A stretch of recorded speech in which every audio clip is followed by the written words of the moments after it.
Welcome to Prophecy in the News. My name is Dr. Kevin Clarkson, and I'm your host. I am glad today to be having a vigorous discussion with Jonathan Cahn.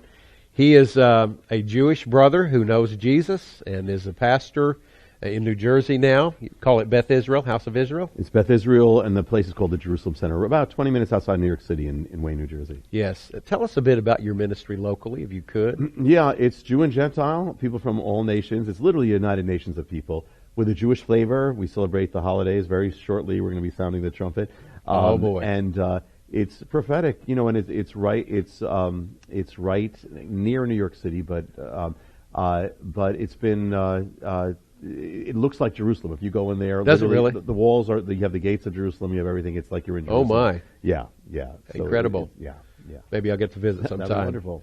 Hello, I'm Dr. Kevin Clarkson. Excited to invite you to the second annual Orlando Prophecy Summit. It's taking place this March 5, 6, and 7, 2015, and I'd love for you to be our guest. It's going to be in sunny Orlando, Florida, as I mentioned. We have an incredible lineup of speakers for you this year.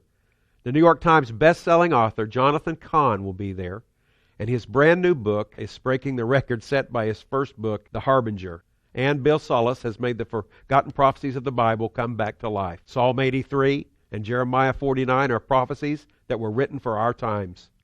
Paul McGuire wowed the crowds in Colorado Springs with his presentation. Paul will definitely be having something new and exciting up his sleeve for us in Orlando. These are just a few of the prophecy experts that are going to be with us. You can register, and the cost is only $90, and these 3 days of exciting teaching are going to be available to you by calling 1-800-475-1111. Well, listen, we are of great interest in your new book. I have it right here, The Mystery of the Shemitah. Mm-hmm. And this follows the Harbinger. Yes. And a 3,000-year-old mystery that holds the secret of America's future, the world's future, and your future. Yes. Our future. Yeah. Yes. Well, we have already discussed a bit about the background of the Harbinger and where we are. Yeah. We're actually about a year out from the close of another 7-year cycle. That's what tell us what Shemitah means and where it came from. Yeah. The Shemitah, and just for those who haven't heard, the Shemitah is a 3,000-year-old mystery that begins with God giving this to Moses. That the 7th year was the Shemitah, was the Sabbath year. No work, nothing of the land rest.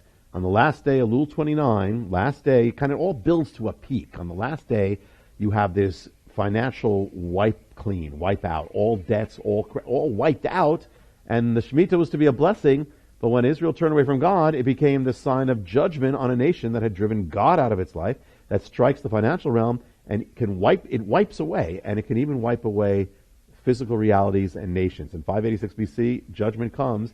It's all based on the timing of the Shemitah. So the Shemitah is crucial, and what we've seen, and what I had an idea of in the Harbinger, it begins because I saw those two amazing really manifestations in 2001 and 2008. But I knew there was more, but I didn't know how much more.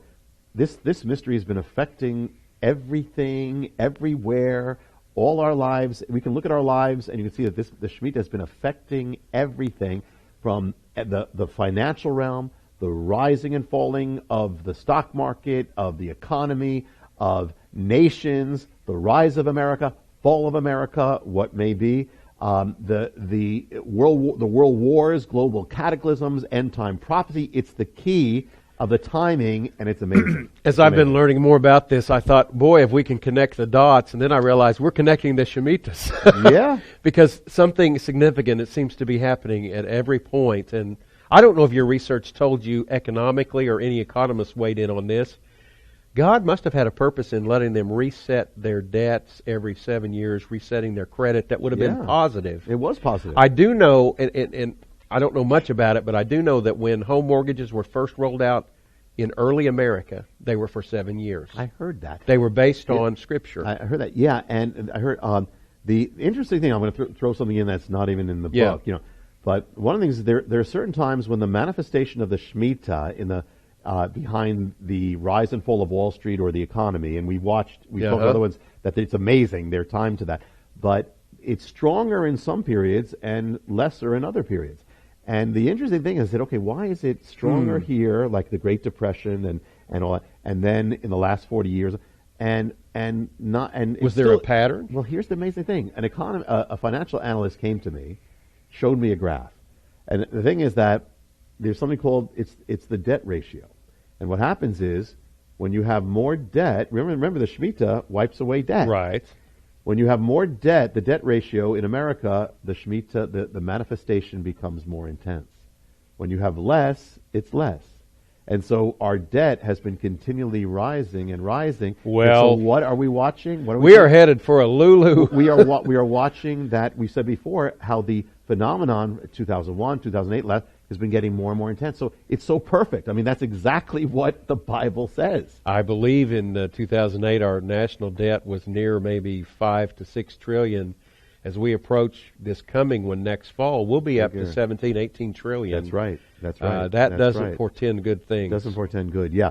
Yeah. So you have this. So as you said, I mean, on one hand, there's a positive thing, but on the other hand, when the nation turns against God, these things happen just like with Israel. Because what happened is they didn't observe the Shemitah, which was positive, so it came upon them in 586 BC, and that God said, and he said from the beginning in the Torah, he said, now the land is going to rest. Now the land is going to observe the Shemitah, so it's going to come. If it doesn't come naturally, it's going to come by force. Yes. It comes as judgment. So now what we're watching in America, the Shemitah is holding the key about judgment of a nation. And the debt is a sign of that. Because remember, in the Bible, one of the things it says, a sign of blessing is that you are not in debt, you are lending to nations.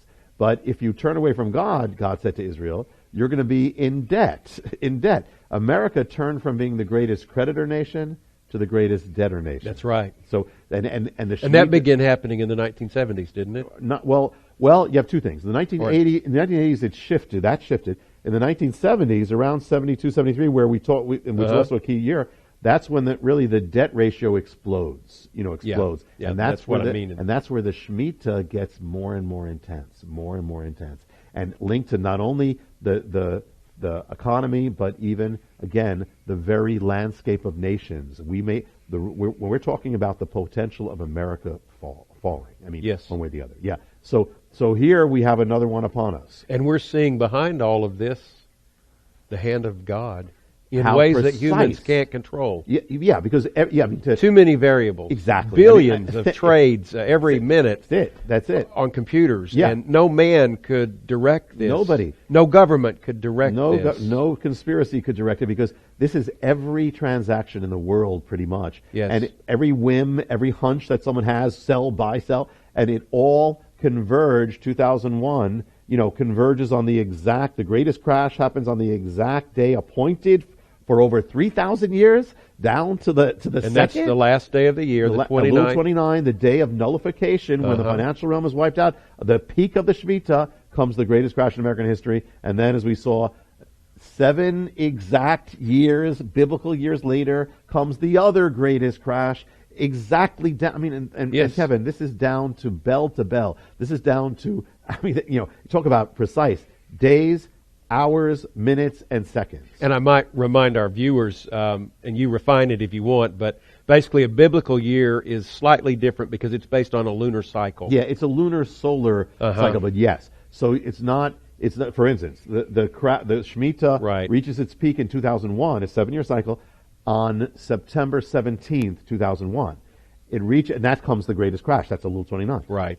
7 years later, it's September 29th comes the greatest crash, but that's a Lul 29 on the biblical calendar. So the exact same day on the biblical calendar, down to the seconds. I mean, And to mention the mystery of the sevens again, it was 777-point drop on the peak of the 7th year. And you said if we walk backwards from that 7 years, it leads you in time 7 days and 7 hours. It leads you to the exact moment of the first crash in 2001. And then 7 days and 7 hours leads you to the very hour of 9/11. Wow. I mean, and the other thing is that we touched on it, but the ramifications are gigantic, because what it means is if that first crash, and this all begins, that 2001 crash, it was caused by 9/11. 9/11 came, shut down the market for like a week, and then it opens up on that following Monday, and everything crashes. So it's 9/11 crashing the markets on the day of the Shemitah. So even 9/11 had to happen at the exact time. So this is so big, so gigantic. I'll throw something in that's just extra. Yes. That on the when 9/11 froze the markets, it was frozen at a certain number for an entire week. The number was 9605, frozen. Okay, 8 years later, on the anniversary of 9/11, is that the Dow average? That was the Dow average, 9605. Okay. 8 years later, on the anniversary of 9/11, on 9/11, it returned to 9605, and even Wall Street, they say, we're spooked. But 9605 is interesting, not to get dogmatic here, but it's 9, and then it's 605 equals 11. The number was 9/11. Wow. Frozen. That is spooky. Frozen. But this is what there's fingerprints. Spooky is a term for God sometimes. And He's holy. Listen, all this stuff, is, you could say, eerie or amazing, because you were watching, like, even with the harbingers, people saying things and they don't know what they're saying, and they're saying the exact words. Exactly. And this is all linked together. What we're watching, Kevin, is in this last period is the phenomenon is magnifying and getting more intense. You have the last two crashes on the exact days. So what that is leading to, what that would lead to, it's getting more intense at the same moment that America is departing from God more rapidly. And on that note, can I say something probably that is so obvious we really haven't discussed it because we're assuming it, but we really need to think about it out in the open. We talked about the failure of America with marriage and with family and just the coarseness and the immorality. But when God judges a nation, He topples their false gods. Yes. He sent plagues on Egypt, and those were their false gods. Darkened the sun, that worshiped the Nile River, yes. And then Pharaoh's son was going to be the next in line to be God, so he was struck dead. There's no doubt that America worships money. Mm-hmm. That is really our idol that's going to be toppled in this judgment. And we reach in our pocket and it says, in God we trust. But really it's in gold we trust. Yes. Yeah, that's exactly it. One of the signs of judgment is exactly that, is that which the nation trusts in apart from God, or the gods of the nation, are judged. The World Trade Center was a symbol of America's financial prosperity, economic prosperity, and it was this mystery we talked about before that's in the book. It's the mystery of the towers, which is the pride of a nation. Mm-hmm. And then you have, we won't get into it because there's so much, but the sycamore was one of the harbingers. The sycamore was the sign of Wall Street's rise. Wall Street was called the Sycamore Association. And so here the sycamore was struck down right on Wall Street. So you have exactly what you said. What the nation trusts in. And, you have another thing here. One of the harbingers, and this is where the Shemitah and the harbinger come together, because that's another scary thing, because they're coming together. Yes. And that is that one of the harbingers is the tower that's going up at ground zero. And this is linked to the pride of a nation. We will rebuild. We'll come back stronger without defiance. God. Yeah, it's the symbol. It's the epitome. Is this tower. So this tower is rising. Now, the tower began, it was actually spoken into existence the day after 9/11, when Tom Daschle, the Senate Majority Leader, pronounced judgment on America, pronounced Isaiah 9:10, the vow of judgment that led to Israel's destruction after its attack. He pronounces it and says, we will rebuild. Well, that tower was birthed with that prophetic judgment, which, so here it's, and Kevin. So from the beginning, judgment's written on it. You said a lot, because not only you said judgment's written on it, do you know, I don't know if you know this part, that after the book came out, this is one of the harbingers are continuing. Tell us about some things happened since the publication. So first you have a tower that's birthed in this vow of judgment, and it was the last week of the Shemitah, so the tower was birthed in the Shemitah, this tower that's coming. Oh boy. And it looks like the tower may be completed in this coming Shemitah. So you've got just like the World Trade Center. Now, and the other thing is that since the book came out, the harbingers have been coming true, and things are progressing. Example. The president went down to ground zero after the harbinger came out, and he was told to write words, inscribe on the beam that's going to be the top beam of the tower. It's going to complete the tower. So he could do anything. He can write any words he writes. What he writes in modern American prose. He writes Isaiah 9:10. We rebuild. We come back stronger than before. It matches the vow when the ancient leaders of Israel pronounced this. It led to the destruction. Here you have the president, the highest words in America on the tower is going to be this. And Kevin, if you go in the Hebrew, the words that brought destruction, Isaiah 9:10, they were only 8 words in Hebrew. 8 words, the whole thing. The president writes 8 words. It's 8 English words that parallel the 8 English words of the Hebrew on the tower. I mean, itself, which is the harbinger, which is the epitome of we will rebuild. So you got that. You have, at the same time, another thing that you have I'll just quickly say this, the tree of hope. You have the Erez tree and the harbinger. It's the seventh harbinger. We can't go into all the detail except to say that the judgment on trees is a sign in the Bible of judgment on nations. We won't go into but this is the seventh harbinger. This was what was planted at ground zero to say we're coming back stronger and bigger and greater. And this was a symbol of America. That tree has been withering away. Has it really?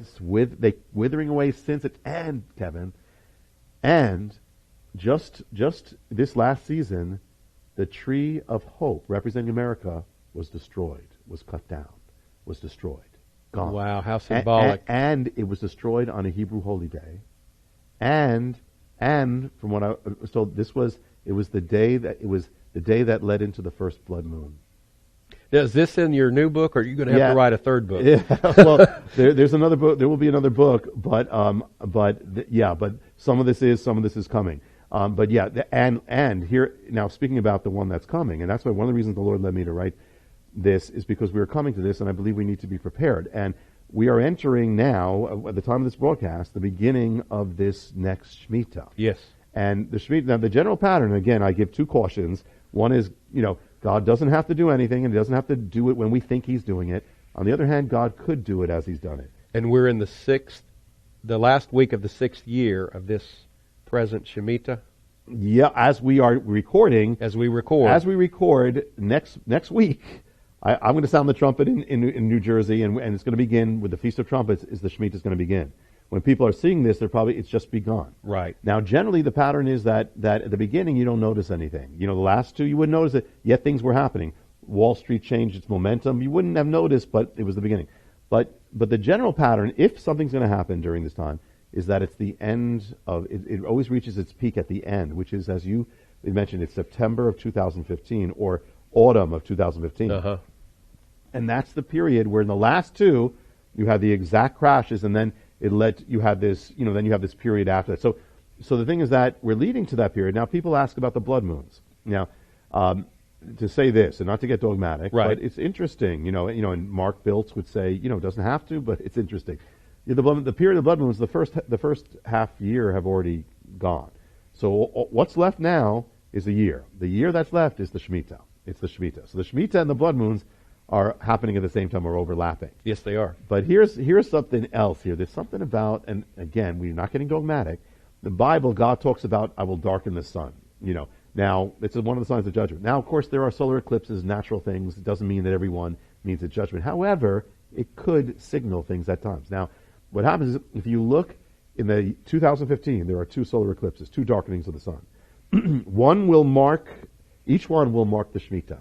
One will mark the exact day that marks the exact center point of the Shemitah. That's when the sun will be darkened. Okay. And the other one will happen on Elul 29, the exact peak, the day of nullification of the Shemitah. And Kevin, here's another thing to throw in. This is like a prophetic vortex. It seems like everything is coming to a head. It seems so. And again, we're not being dogmatic, but it seems so.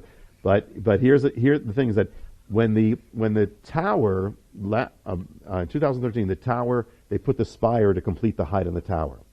The day they completed, they got that up. The day they did was a solar eclipse again. So here you have the tower linked to the solar eclipse. Again. The tower is most likely going to be finished in the Shemitah. I would keep my eyes on that tower. I believe this is a sign of defiance and judgment.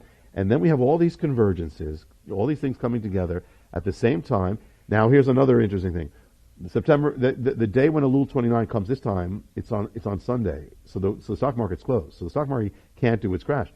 But interesting, the last day the stock market's open is going to be 9/11. That's going to lead into Elul 29.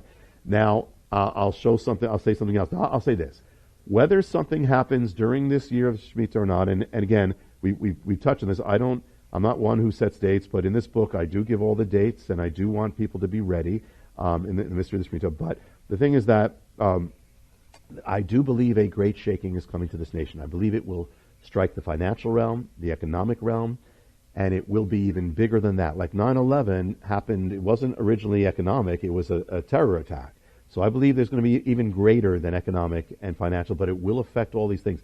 Be as, in a sense, a famine in the land. Now, whether this happens in this period or beyond, I believe very strongly this is coming, and we need to be prepared. Now, one of the things is, as we shared, the harbingers are continuing. As we talked, we just touched on before. You and I were talking about one of the harbingers, which is the second harbinger, which is the harbinger of the terrorist, and that is that in ancient Israel, when you had that first strike warning, it was brought about by the Assyrians, who were the masters of terrorism. People don't realize the Assyrians invented terrorism. You look at history, they invented terrorism. This is the ancient Assyrian Empire that was headquartered in Nineveh. Yes. And they did. They literally sought to inspire fear and terror in their enemies. Absolutely. And they would skin and flay them alive. They decapitate them. Yes, they invented terror as a form of literally strategy, and every terrorist to this day is a descendant spiritually, or and can be more than that, of the Assyrians. So you have the sign of the second harbinger is the sign of the Assyrian or the terrorist. So that this first strike on the nation is an act of terror, which happened to America 9/11. So I've always been wondering since then, because the pattern is that Israel, when it had that first strike by the Assyrians, but then years later, they didn't repent, but years later, they enter into another conflict with Assyria. And what happens is this second conflict brings destruction to the land. That's all right. It destroys the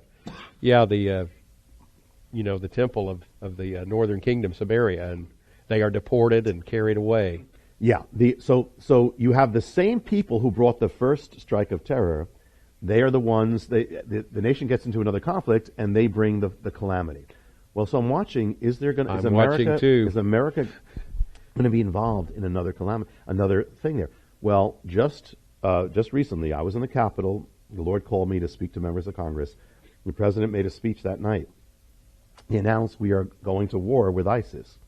ISIS is that they are centered in the same area, same geographic area, the core of ancient Assyria. That's Syria and Iraq. Iraq is ancient Assyria.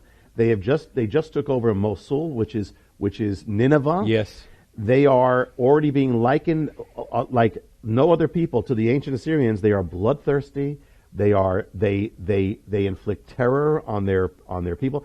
They are an offshoot of Al Qaeda, which means it's the same people. Here's the pattern: the same people as who did the strike of 9/11, and they are, the Assyrians literally decapitated their victims and they put them on display.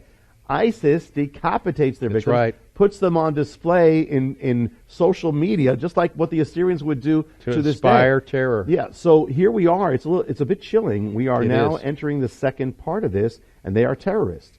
And the thing is, when the president announced this, it was the eve of 9/11 when he said this. When he announced it, and literally the date was 9/10. Isaiah 9:10 is the vow. I'm not saying. Well, and you and I are calling them ISIS, and my research leads me to believe that our president and others refer to them as ISIL. Yes, but that's Islamic State of Iran and the Levant. Yes, and I'm told that the Levant is a term that means the whole region. Yes, and there's no Israel in there. No, of course. It's the obliteration of Israel. Yes. So when you declare ISIL, you're saying no Israel. Yeah, absolutely. And they would like no America too. Of course. We're the great Satan. Yes. Israel's the little Satan. And when the president made his speech, he did a weird thing. And there's always things, because here we're watching leaders actually voice these judgment things without even realizing these are signs. But he says, basically, the Harbinger and the Shemitah talk about two shakings. You have 9/11, and then you have the economic collapse in 2008. He says 13 years ago, basically, we had this great shaking. And then he says 6 years ago, we had the economic shaking. Do the math. He mentioned 7 years apart. Well, number one, they're 7 years apart. 13 and minus 6. And when you add the 7, they come to the next completion. 15. And he announced this on the eve of 9/11. And this is all. He doesn't maybe even know what he's saying because he doesn't anymore. The high priest prophesied in the year that Jesus was the week that Jesus was crucified. And he didn't know he spoke prophecy. Exactly. That's what's God will speak through anyone when He chooses to. Yes, that's what's happening with the harbingers, and then the president writing on the tower. So the thing is that we are heading now. The point of the Shemitah ultimately is to bring, always was, to bring the nation back to God.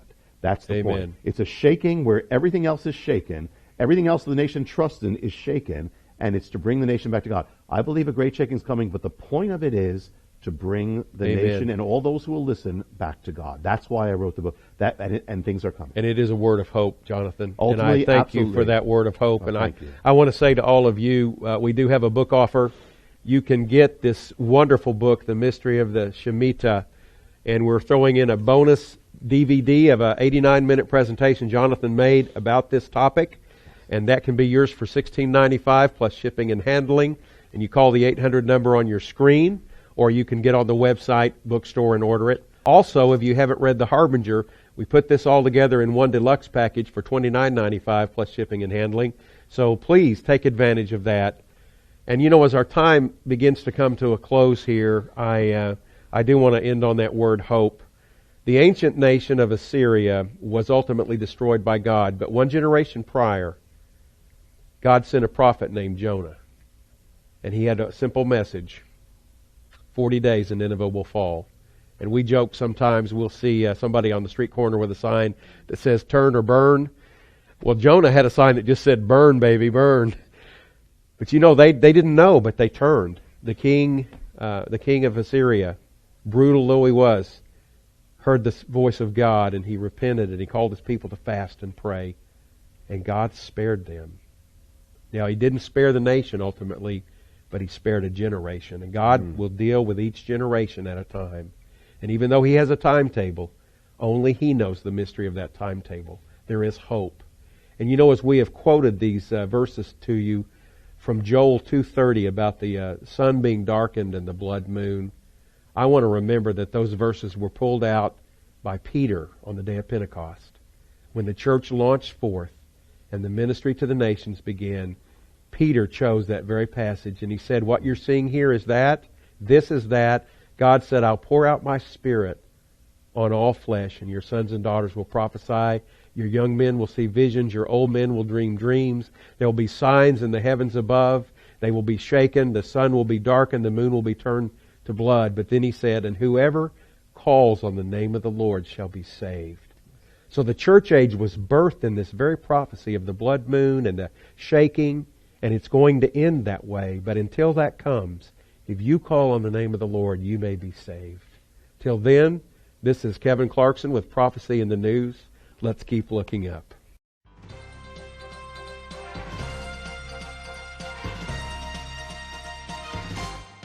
Prophecy in the News is a viewer-supported program made possible by our many friends around the world. Write to us at Prophecy in the News, P.O. Box 7000, Oklahoma City, Oklahoma, 73153, or email us at prophecyinthenews@yahoo.com. Be sure to like us on Facebook at facebook.com/prophecyinthenews, and follow us on Twitter at PITN News.